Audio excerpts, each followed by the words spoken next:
In the last video, we made a UI for displaying the player's health bar. However, there was a lot of empty space left over. Let's fix that by creating a 4-item inventory for the player.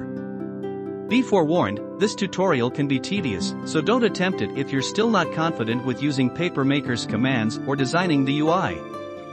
Just like last time, create a border for the items that is a single image. Then create individual images for your items that are under the border. For this tutorial, we'll only be making one item, a potion. Be aware that the more items you plan on using, the more images you'll have to create. Since we're only using one item, we only need 4 images. If our game used around 10 items, then we would need 40 images in total, 4 for each item. Under our potion images, create 4 individual backgrounds of a light color. These will be used to indicate when an item has been selected. Once you're done, you should have 9 images in total. Now, open the Keyboard Manager and add 5 new game controls. Label them item 1, 2, 3, and 4, and set their shortcuts to whatever you want. For this tutorial I'll be using the number keys along the top of my keyboard. Now add a 5th control and that will activate any of our 4 items and give it a shortcut. I'll be labeling mine as selection and setting it to the Q key. Exit out of the Keyboard Manager and open the Systems Manager. Select the hero model and add 5 new properties. The first 4 should be labeled item 1 through 4 with the initial value set to text. Use the phrase none as its default text and press OK.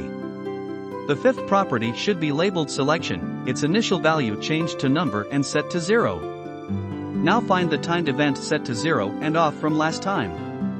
Change the index value of our UI from before from -10 to -100. This will ensure that any images we display will be above it. Now add another display a picture command and set its index to -10. Set the origin to center and the image ID to the image of our item borders. Create a new timed event and set its interval value to 0.001. We need to start varying our interval values or else Papermaker may run into issues down the line. Select our new timed event and add a condition that checks if our item 3 property is equal to the text none.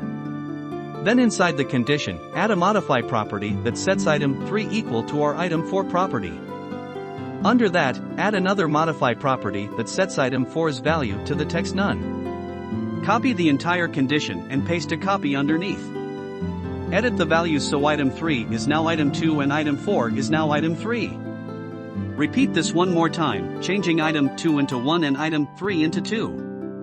Add one more condition that checks if item 4 is not equal to the text none. Add a change variable command inside, create a variable labeled item variable, and set it equal to 100. This will be needed for later. Create another timed event and set its interval to 0.002. Add a comment command and label it 1, potion. This event is how our inventory knows to move this item over whenever we use a potion. Add a condition that checks if our item variable is equal to 1. Add a condition within that checks if our item 1 property is equal to the text none and check the add else when conditions do not apply option. Inside the top half, add a modify property command that checks if item 1 is equal to the text potion. Underneath that, add a change variables command that sets our item variable to 0. Copy our condition we just made and paste it into the else section. Now change any property from item 1 to item 2. Repeat this 2 more times until you get to item 4.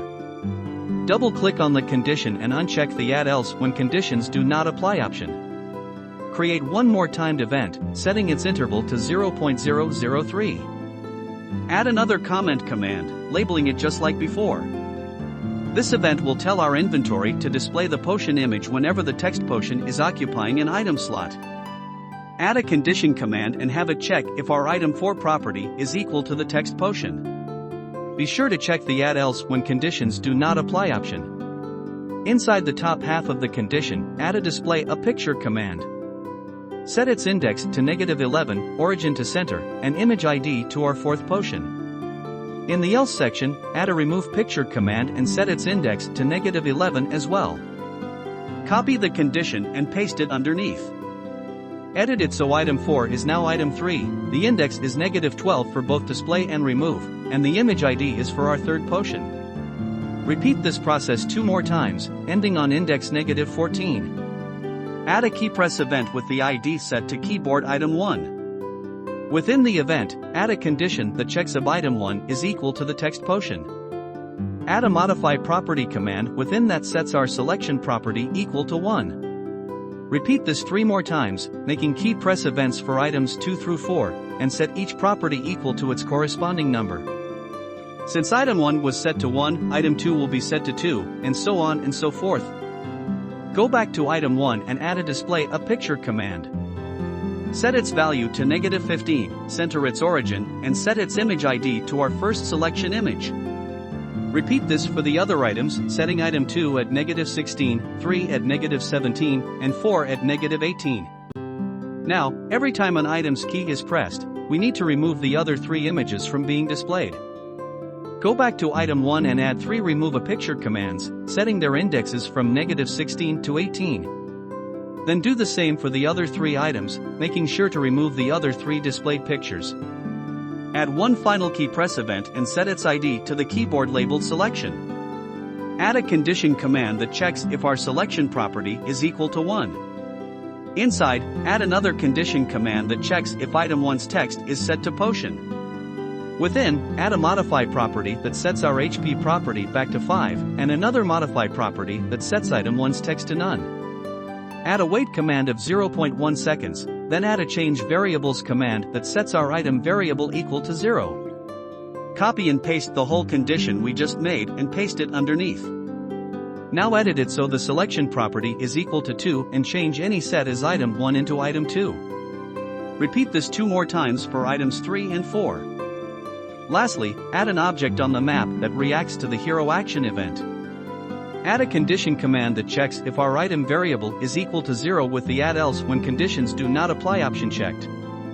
Inside the top half, add a change variables command that sets our item variable equal to 1. Remember that when set to 1, a potion is added to our inventory.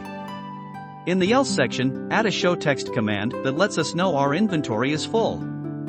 Now when we add potions to our inventory, they will always occupy the first empty slot on the left. And when we use a potion from any of the first 3 slots, they will automatically shift to the left.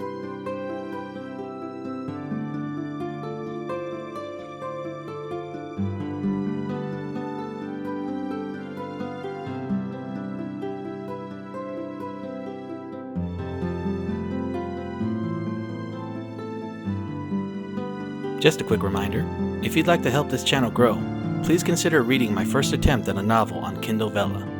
Chapters read, likes, comments, and favorites really help me out. Thank you. If you enjoyed this video, please consider liking and subscribing to the channel, or leaving a comment down below. This has been Sid from Digital Container, and I hope to see you next time.